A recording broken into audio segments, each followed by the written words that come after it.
everyone. We're going to go ahead and get started. I apologize for the state of my voice. I'm losing it a little bit. My name is Sydney Yeager. I'm the Senior Public Programs Producer here at the Museum of Jewish Heritage, a living memorial to the Holocaust.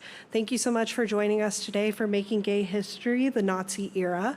I'd like to ask you before we go any further to turn off your cell phones and anything else that might make noise during the presentation. If you have questions during the program, we're going to ask that you write them down. So my colleague Amy over there has cards and pencils, and if you think of any during the program, just wave her over and she will come give you one. And if you have written one down, we'll come collect it near the end of the program. So we also hope that you will join us for our upcoming programs and also our upcoming exhibitions, which you can find on our website. Thank you so much for joining us today. And now I want to welcome Eric Marcus to the stage.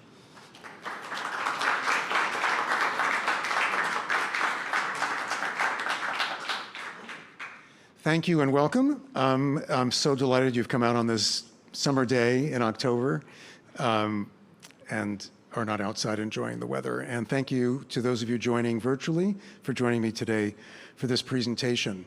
I was just looking out the window at this view of the Statue of Liberty and thinking about my grandmother who arrived here at age 6, 117 years ago. And the view that she must have had, obviously the museum wasn't here, but it makes me feel close to her. And she was one of those people who fled to this country with her family because of the pogroms in Poland in the early 20th century. So I'm Eric Marcus. I make Making Gay History along with Inga Detaya, who is my colleague, a deputy director of Making Gay History, who's here in the audience, and also my colleague Marion Young, who arranges all of my speaking engagements, and some of our board members, including my board chair, Kevin Jennings, who is here. Thank you for coming today. And Dan Costin, another board member as well. So as many of you probably know, we produce the Making Gay History podcast as part of our work with Making Gay History, which is an educational nonprofit organization. And I have wanted for a long time, for the last while, we started producing Making Gay History 9 years ago, I've wanted to produce a series about the experiences of LGBTQ people during the Nazi era.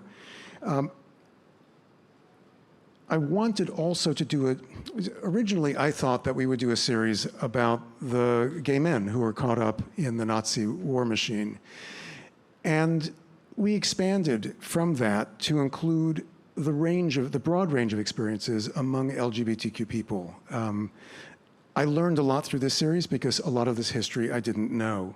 Inga spent 2 years, maybe 2.5 years, researching this topic, looking for information around the world, trying to find recordings which were very difficult to find. So beyond the fact that the Nazis put gay men in concentration camps and marked them with pink triangles, the average person knows nothing about the subject.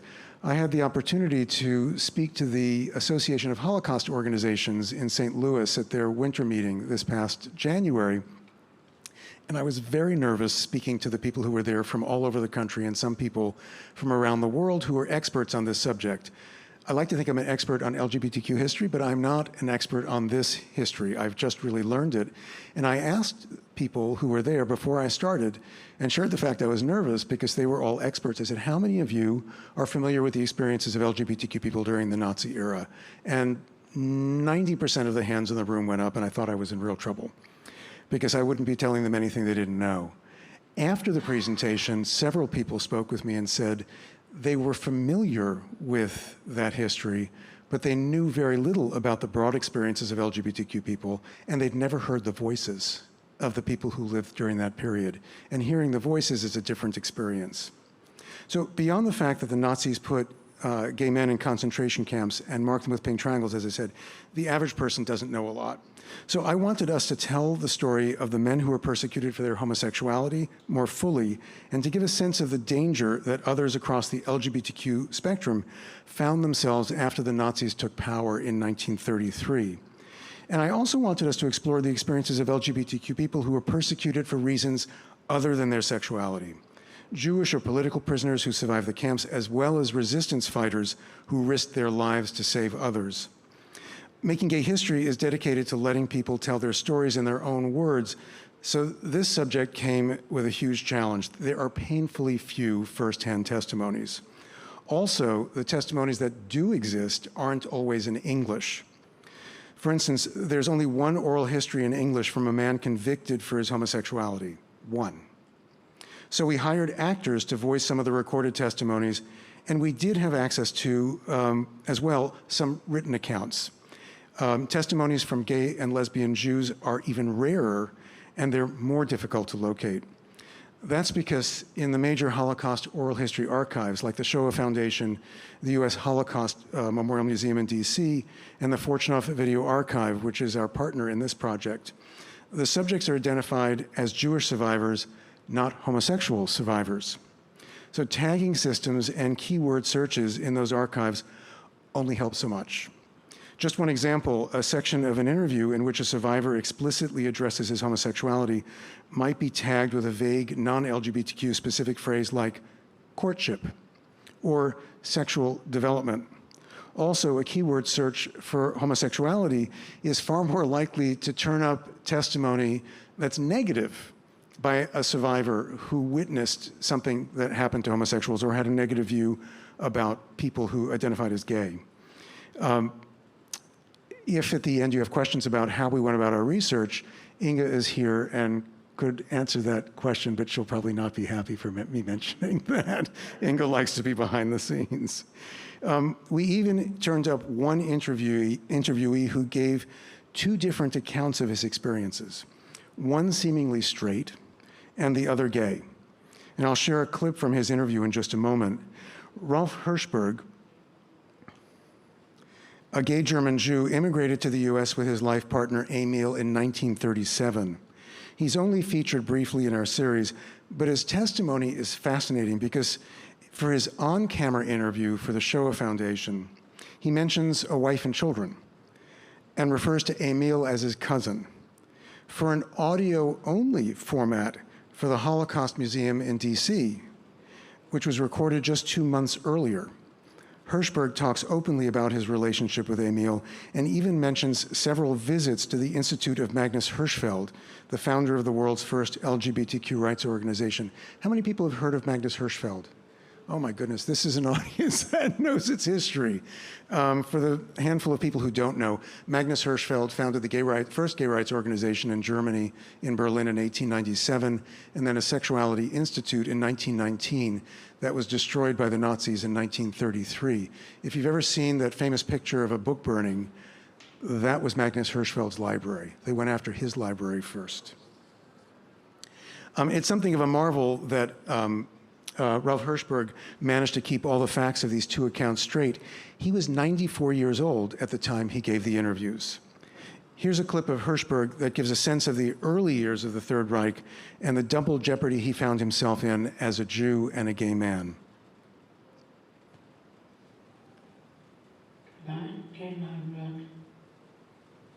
1936. I started getting letters, you dirty Jew, we know you are homosexual, and so on and so forth, you better look out, and but we get you, and blah, blah, blah. I was very excited, and my mother said, that's stupid. I said, don't say such nonsense. These guys are liable to do everything or anything. So I went to my lawyer.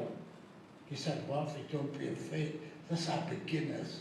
They don't even know that simply lousy Nazi youngsters. They want to make money and think they can oppress you. That's it. But anyway, so my friend says, you know what? I think it's the time we are leaving. So how did you feel as a homosexual in these years between 33 and 37?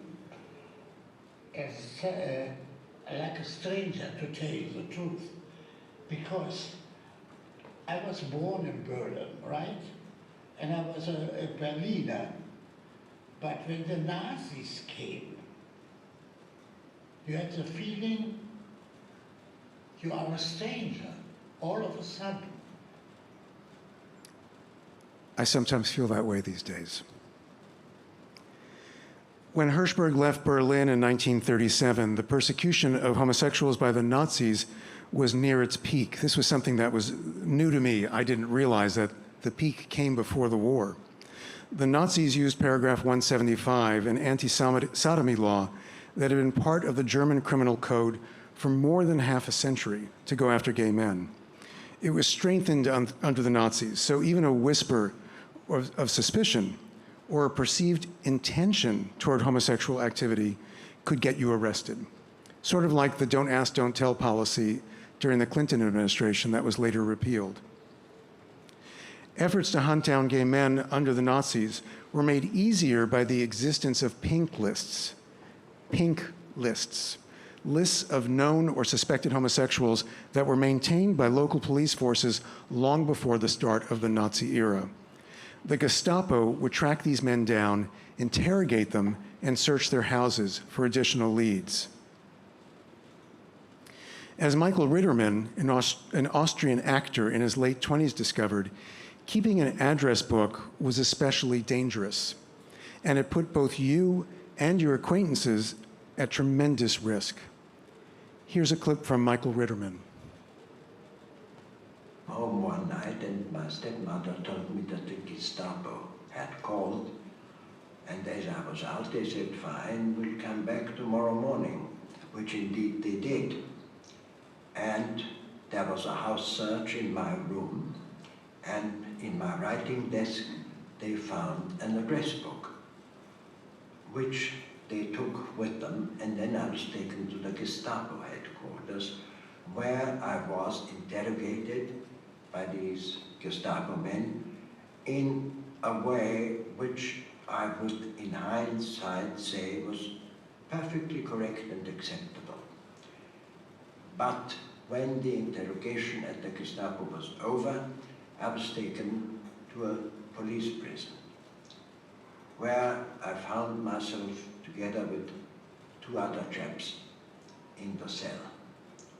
And during the first night there, I was taken into a room in the cellar where there were, I would say, I'm not certain about the actual number, but I would say about 10 men, and each of them held a stick very much heavier than my walking stick. And they had my address book in their hands, as one after the other. I had to stand to attention in front of each one, had to undress, and then they opened my address book and said, who is this? So I said, I'm very sorry, I can't tell you. And this interrogation went on from man to man, accompanied each time by a desperate blow with that heavy stick. Now, eventually, and there is a blank now in my mind, I came to on the floor of the cell, which you may know or may not know, is never in complete darkness during the night. There's always a little lamp hanging down, so there is a sort of semi-light. When I came to, I thought, how extraordinary. Somebody must have poured honey over my face. And I did this and looked at my hand and realized that it was covered in blood. So, of course, my first reaction when I got over the immediate shock was that my face had been bashed in. And I thought, what's going to happen to my future? I can't work in a theater with a monstrously disfigured face.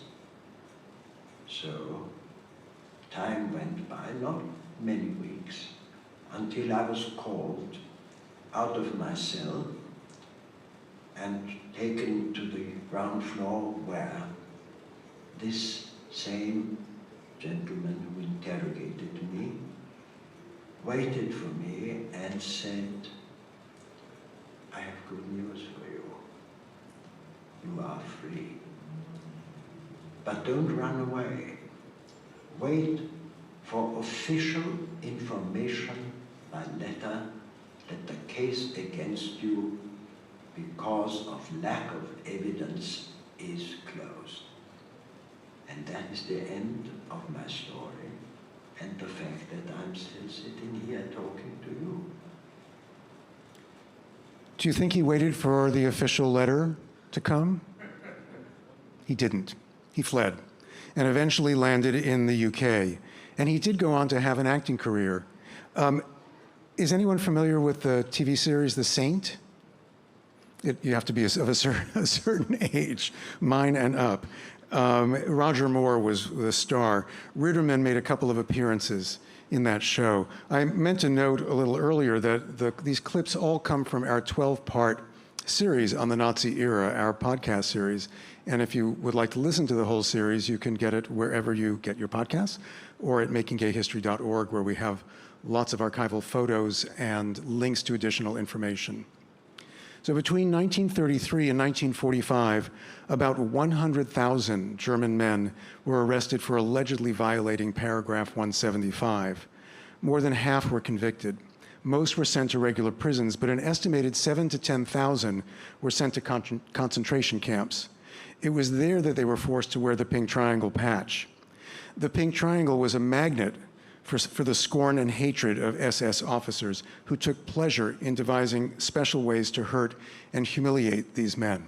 They didn't set out to kill them, but a lot of men died because of the terrible abuse they experienced. This next clip is from a Jewish survivor, Kitty Fisher, who is a sympathetic witness to the suffering of one pink triangle man. Here's Kitty Fisher.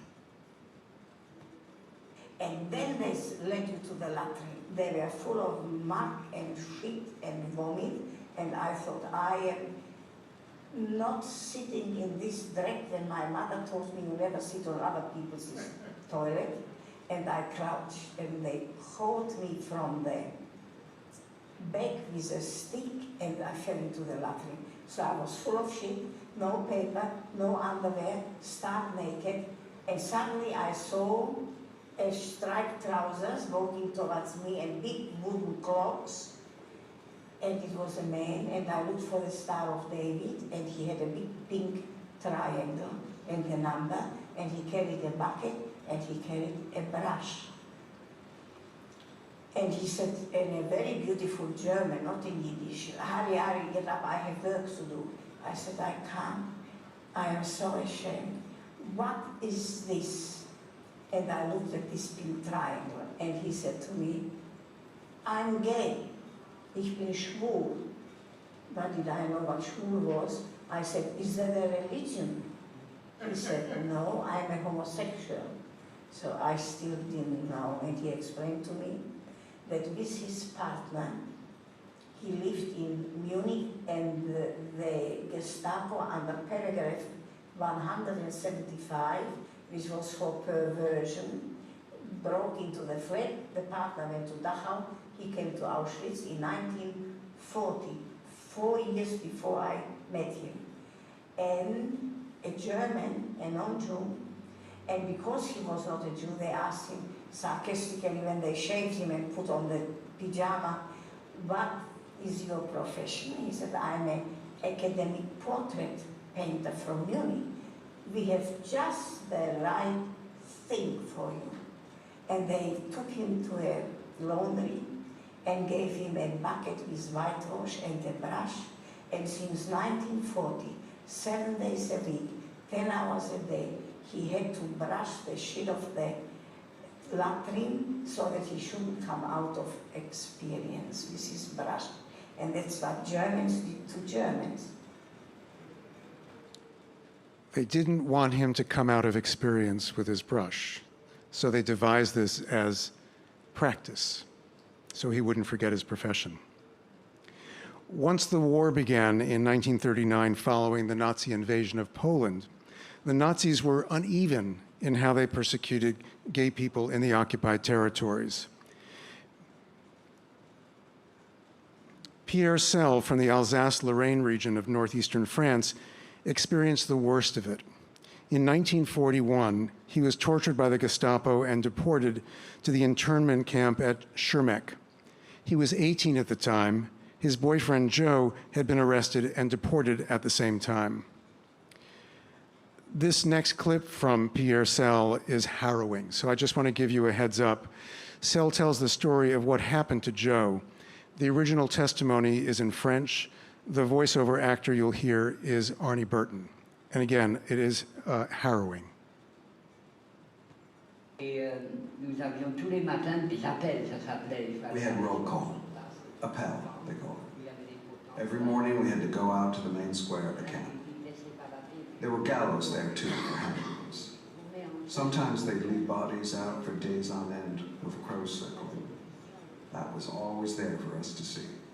Un matin, je ne vois pas Joe. One morning I didn't see Joe, and then I saw him coming, flanked by 2 Gestapo officers. And then they read out a death sentence in German, of course. Everything I'm telling you about him, he was my boyfriend. My boyfriend, right? He wasn't my lover because it was also very pure. It was wonderful what the two of us had together. And there he was. They made him undress, stripped down, completely naked. They put a bucket, a tin bucket, on his head so you could only see his body. And then they sent the camp dogs on him. I want this to be known. I want it to be said now. I want it repeated in every house, everywhere. I want everyone to know that this is what the Germans did.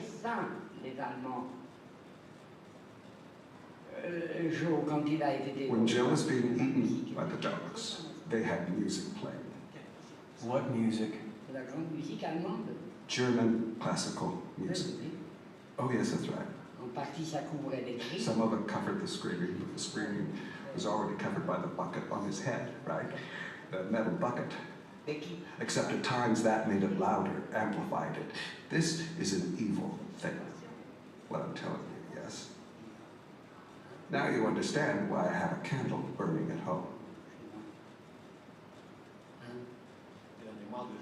The memory of Joe. His life. And I'm 70 years old now, and the older I get, the more I need to think and feel. I think and I hope that his last thought was about me, because I can't stop myself from thinking about him. I can't. I can't do it. Ever.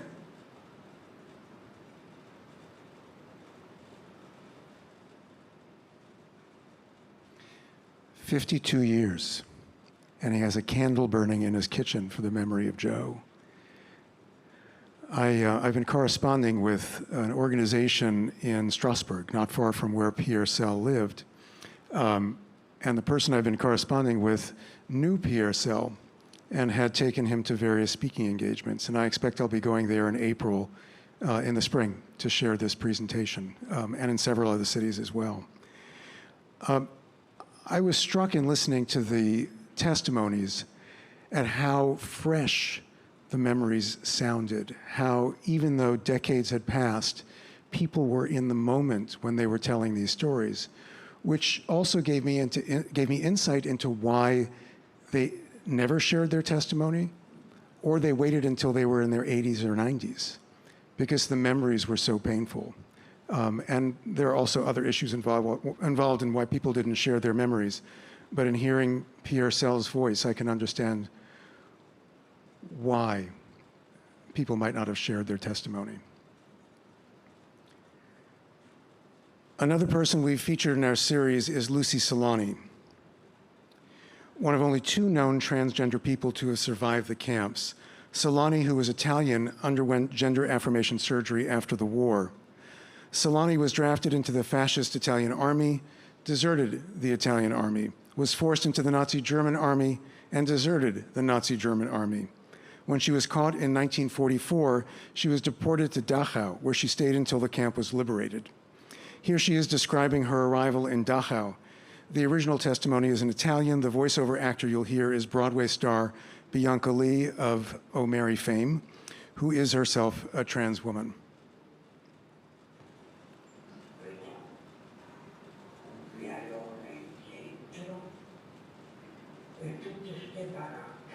I saw an avenue with all these barracks, one after another. We went in. They made us strip naked. Someone came with a bucket and a brush. That was the disinfection. They walked by you and swiped you with this brush. It was a terrible burning feeling on my skin, like my skin was coming away, which it did the following morning.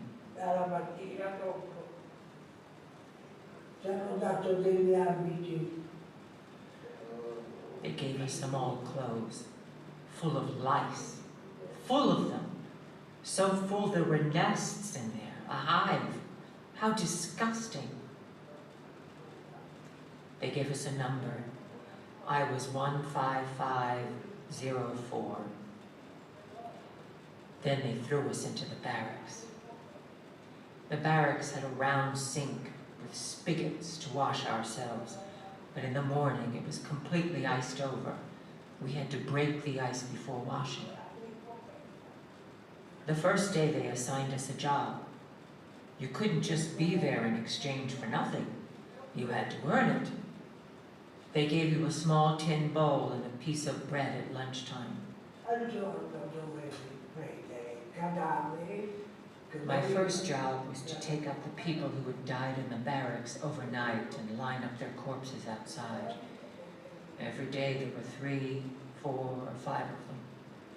They were replaced by new people. I brought the corpses to the crematorium, where they burned the dead. There were so many, we just threw them on the ground. There was no other way. One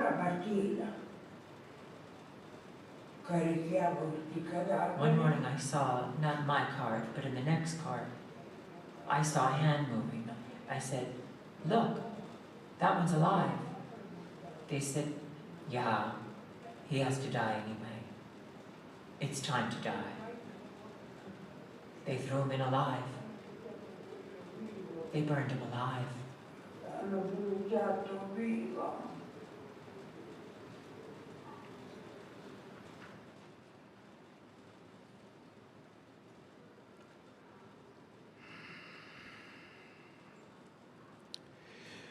We've also featured Frieda Belinfante, a Dutch lesbian whose parents were Jewish and Christian. She had a promising career as a cellist and conductor, but when the Germans invaded the Netherlands, she dedicated herself to helping Jews in danger of deportation. Belinfante joined a resistance operation that forged false IDs for Jews and other people wanted by the Gestapo. But there was a problem. There was a second copy of all of the identification forms at the registry office in Amsterdam. And as Belinfante pointed out during a meeting of the resistance group, if the authorities arrested someone whose ID didn't have a duplicate, they'd realize there were false papers in circulation for hundreds of people. So the group decided to bomb the registry. In this next clip, Belinfante talks about Willem Arendeus, the leader of the group. Belinfante was 90 at the time of this interview, and I'll explain the picture of her on the left after the clip. Here is Frieda Belinfante. Actually was Arendeus, and he was a gay man, and very obvious. I mean, everybody knew him, and Arendeus was very quiet about what he did, very modest about what he did. But he got his satisfaction to show what a gay man could do. He was called Ticky. We all called him Ticky. He was very shy and kind of an inferiority complex. He felt inferior about his being a gay man, I've never felt that way. I've never been apologetic about what I am. But I could never get him to feel any different because he had felt that way. I was like very apologetic and not accepting. But gradually I learned what was really this man and his father. And we worked as a team. In that group we became very close. And one time we had a conversation about the danger that was over our head. And then I said, or he said, do you think that we see the end of this war? And I said, I don't think so. He said, I don't either. And he said, do you mind? And I said, no, I don't. He said, I don't either. And I might have added, well, I'd rather give my life for something than give it for nothing. When I got a bomb on my head, I died too, and I've not done anything with my life. I want a high price for mine. He says, I think the same thing.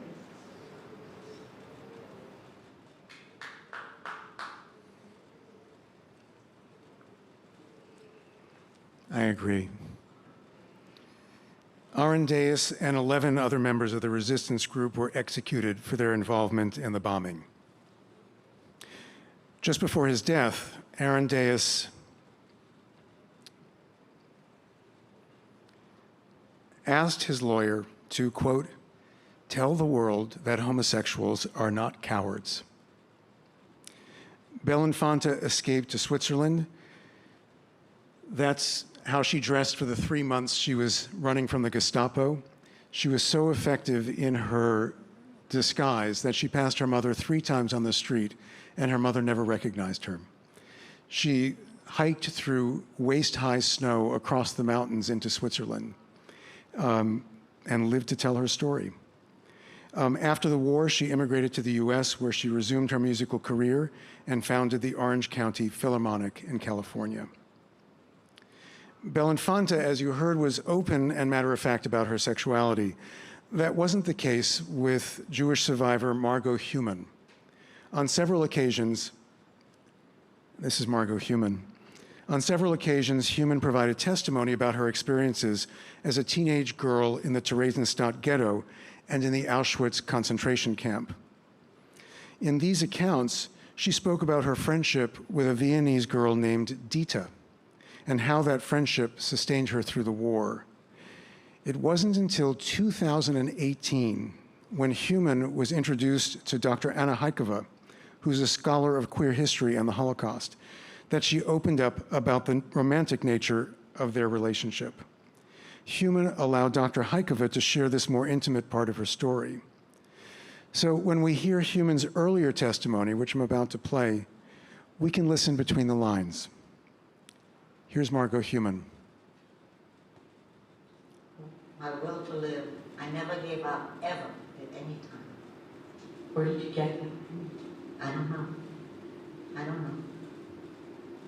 It's something being together with Dita, and we did together.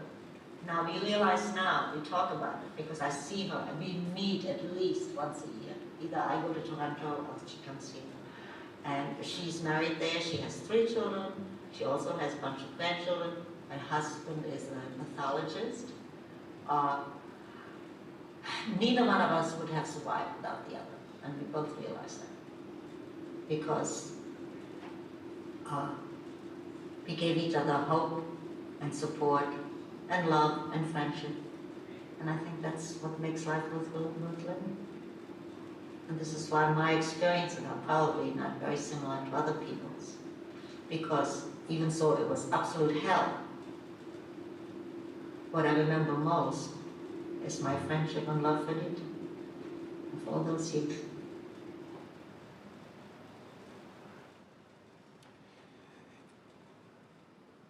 Margot was with Dita during the last days of her life at her bedside when she died.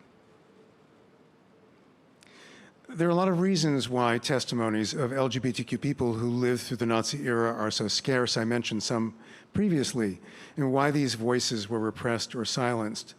The Nazi persecution of homosexuals may have been unprecedented in modern history in its scale and brutality, but the criminalization of homosexuality, the devaluing of LGBTQ lives, and homophobia and discrimination didn't begin or end with Hitler's rise to power, as we all know. And for all the people who survived the Holocaust, gay or not, Jewish or not, the trauma of what they lived through left them reluctant to share their experiences. Often they just didn't want to relive the trauma by putting it into words. The last clip I'd like to play for you, and then I'll take questions, is to me emblematic of what LGBTQ people had to overcome in order to share their experiences. It's from a 2015 interview with Gary Philipp, a gay German Jew, who waited until he was 88 years old to share his wartime experiences, and then, only encouraged by a friend, who arranged for the interview. He was one of the many boys, gay and straight, who were sexually abused by capos or others within the concentration camp system who abused their power to get their sexual needs met. Even 7 decades after the war, you can feel Philipp's pain in his voice, and he needs gentle encouragement to open up. The interviewer you'll hear is Ina I should have practiced this in advance, Ina Nawazelskis, who I had the opportunity to interview later to find out how she came to do this interview with Philipp, and how she got him to open up. Gary, you mentioned some of the episodes that you went through, and I want to ask you now about some much more personal things, and I apologize in advance for the crying that this involves.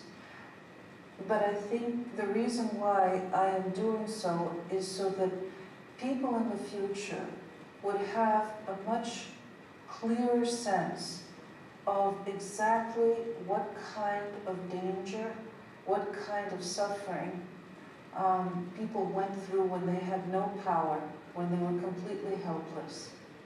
So if we could start with this incident when you were in Sachsenhausen and someone pulled you aside, what did that entail? This man pulled you aside. He was a capo, is that correct? Yes. And well, when he looked at me and I looked at him, I knew exactly, my instinct told me I knew exactly what it meant. Right then and there, I knew that. And what did it mean? What did it mean? Well, it meant that he wanted to, if I like it or not, I have to sleep with him. I have to have... I understand. And I did this for several weeks.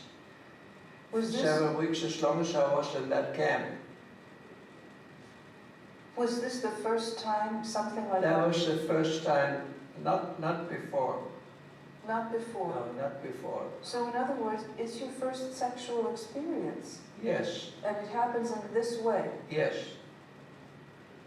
I had another, it was not a sexual experience when we were in Russia.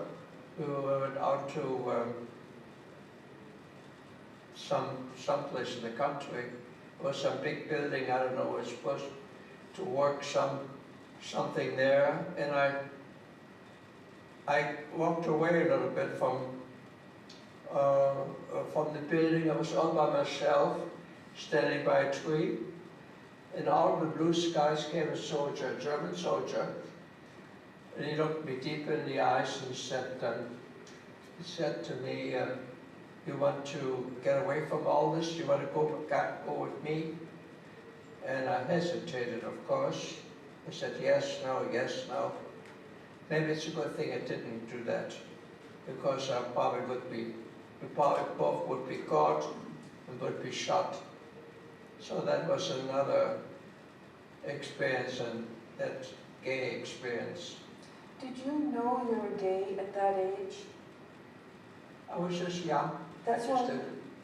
I just didn't know. I didn't know. I thought I would outgrow it, you know.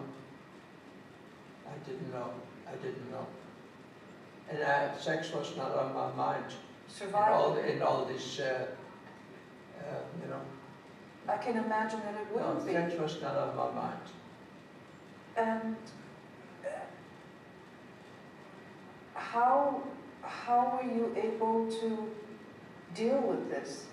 I mean, I can't imagine. I just live from day to day. That's what you do. You cannot think of tomorrow or day after tomorrow. You just so. I can't believe it. I'll be honest with you. When I think about it night and day, I can't believe it today that this happened. That this happened, this whole thing. That this happened to me. That I'm still here. I'm still here because it's very stressful. Very stressful. I have nightmares. Still. I do. Yeah, I dream a lot. And it's about those times? Yeah, it's always about power and not having the power, being, can't do what you want to do. Somebody's following you. It's always in that direction. Yes. Thank you, Gary, for opening up like this. I apologize and I appreciate it. Yeah, you've been very good. Thank you. You've been very good doing this. It went easy, better than I thought. I had sleepless nights about this. I really did. I believe you. I did. I really don't like to talk about it because it's terrible at night for me. The nights are terrible. I wish there wasn't such a cost, and I appreciate that despite the cost, you have agreed to speak with us. It is a real gift, and I thank you for it. I thank you for taking the time, and I hope it never happens again like that. But it's unbelievable, you know. Once more, thank you. I thank you for being so patient with me. When I hear that clip, I can hear the boy, the child, still in his voice. And I look at that picture of the boy on the left and think how he had no idea what he would face in the future. And then the old man who lived long enough to look back on that experience, and for whom that experience is so present, was so present in his life, even that many decades after the war. Gary Phillips' interview brings home to me, the extraordinary value of the testimonies we've shared in our Nazi-era series. They bring to light our hidden past and remind us of the countless unrecorded lives that were lost, destroyed, and silenced during the Nazi era and beyond.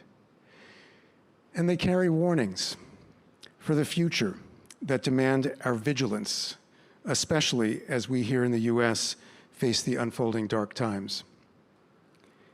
We ignore these warnings at our peril. I'd be happy to take your questions.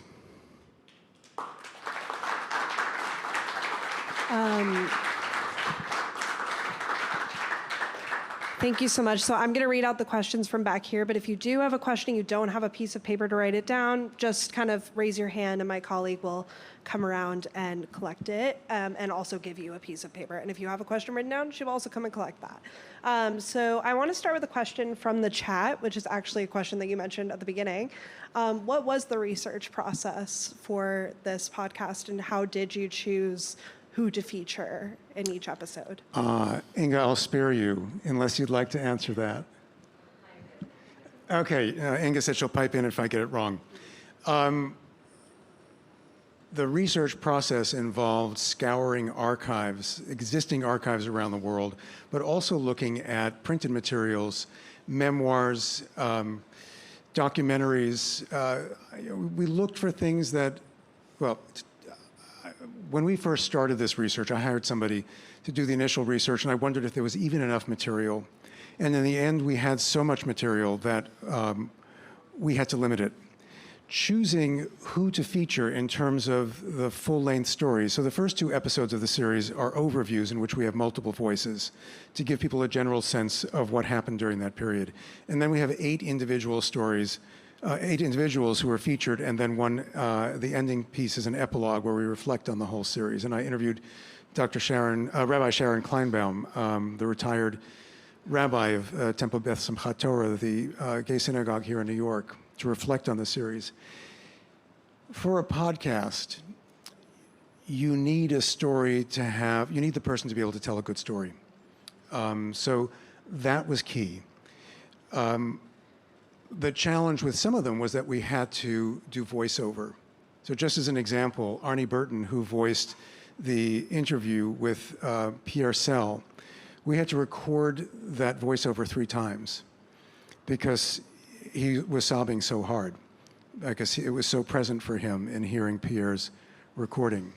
The biggest challenge, as Inga had shared with me in working on this, was finding the material because the keywords weren't there. So, Inga, you had laid out some of the phrases, and you went down a lot of rabbit holes where there was nothing. Is that right?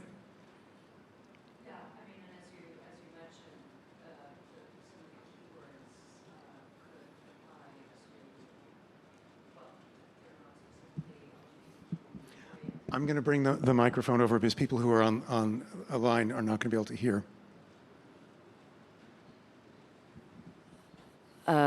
As you mentioned, the keywords that are used to tag these existing interviews, they don't tell you anything specifically LGBTQ related. So, as you said, words like courtship or sexual awakening. You end up, doing a lot of random clicking to perhaps stumble on a testimony from someone who does identify as gay and, is courageous enough to be open about that. So, yeah, the keywords have limited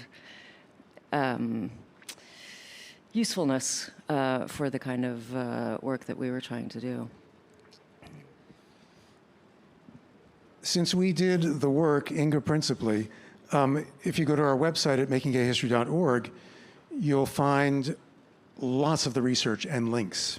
So if you're interested in digging deep and learning more, you can find it all on our website. Next question. So we had a couple of different questions along the same line that I'm going to combine just for time. Can you talk about what countries that you address in the podcast and how it was, what it was like doing research for these different countries and different places? I should have you up here, Inga. We covered a lot of countries. So there's a lot of these stories take place in different places. From the UK, for, the first clip that we played for you, because trying to remember his name. Michael Ritterman wound up in the UK.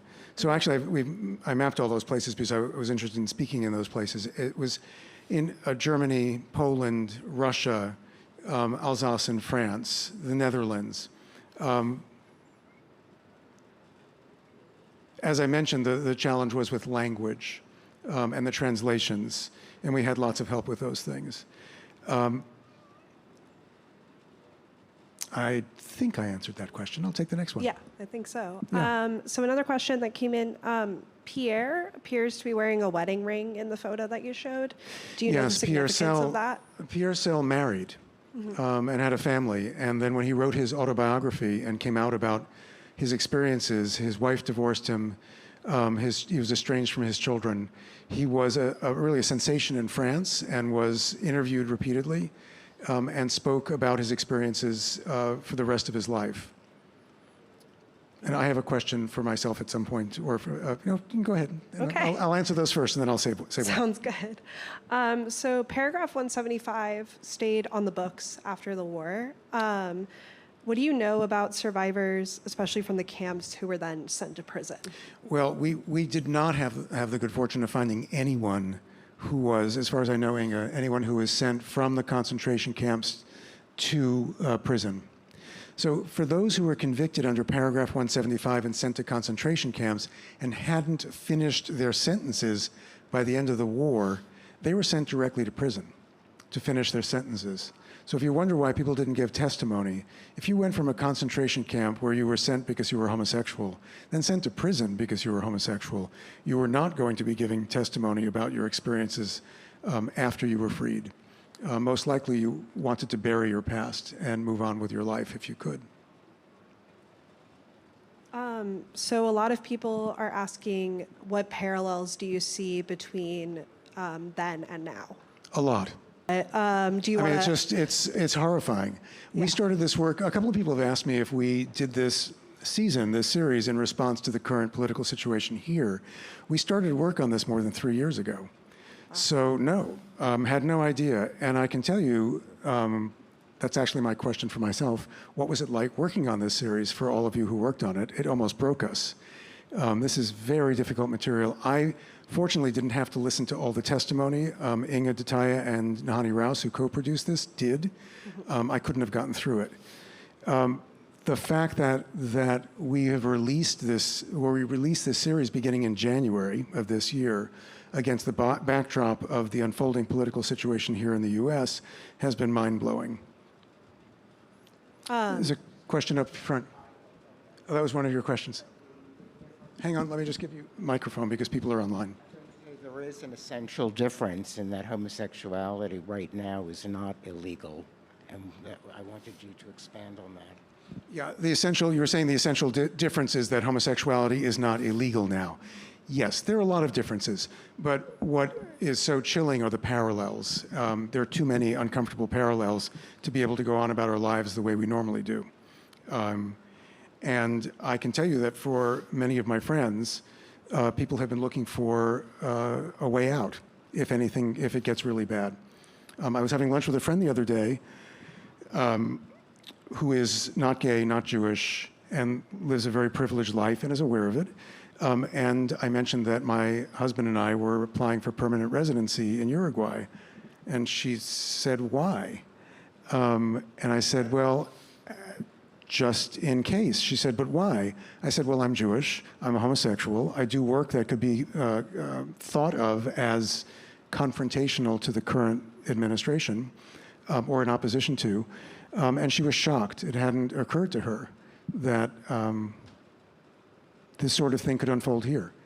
But having grown up in a neighborhood of Holocaust survivors in Queens, in Kew Gardens in Queens, and also a family history of people being killed, it's hard not to think about what could happen.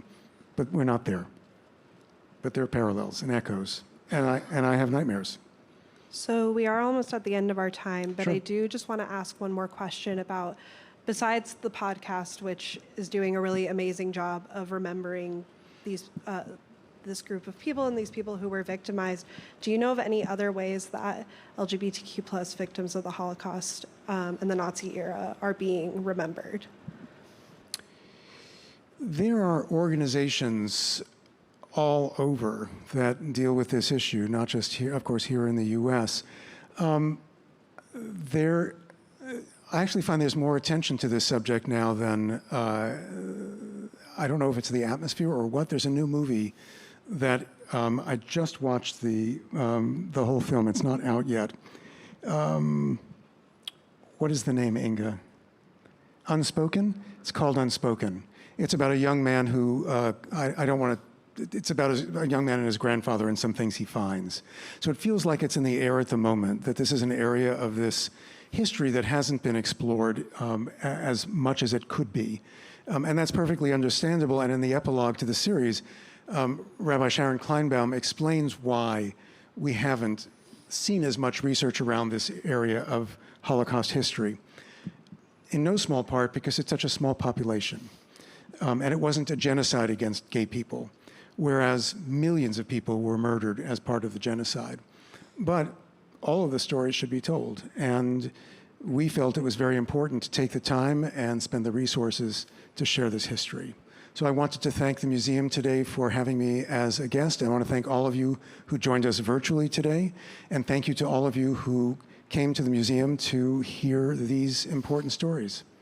Thanks so much. Thank you so much.